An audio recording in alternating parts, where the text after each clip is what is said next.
ওসমান হাদির ওয়াইফ কতটা পর্দাশীল, কতটা পর্দাকে গুরুত্ব দিয়েছে।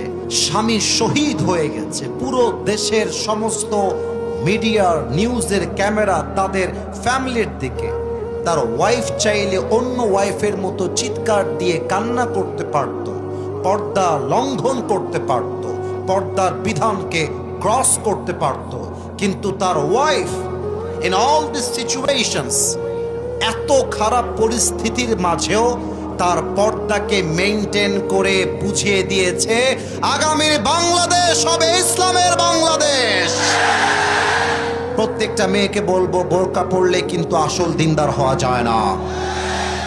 ওসমান হাদির বউ যেমন পর্দাকে রক্ষা করে দেখিয়েছে, আপনার উচিত সেই পর্দাকে রক্ষা করে দেখিয়ে দেওয়া। আমি অবাক হয়ে যাই, আজকালকার মেয়েরা, অনেক মেয়ে বোরকাও পরে, হাতের মোজা পরে, পায়ের মোজাও পরে। রংপুর শহরে যান, দেখবেন যত মেয়ে পার্কে প্রেম করে বেড়ায় তার 80% মেয়ে বোরকাওয়ালি প্রেম করে বেড়ায়।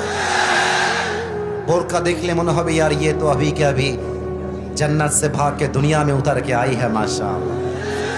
এত সুন্দর বোরকা, হিজাব, নিকাব, কিন্তু বোরকা পরে যখন কোনো মেয়ে প্রেম করে বেড়ায়, আমি আসিফ হুজুরের জবান দিয়ে একটা কথাই বের হয়, ওপরে ফিটফাট, ভেতরে সদরঘাট ছাড়া কিছু না।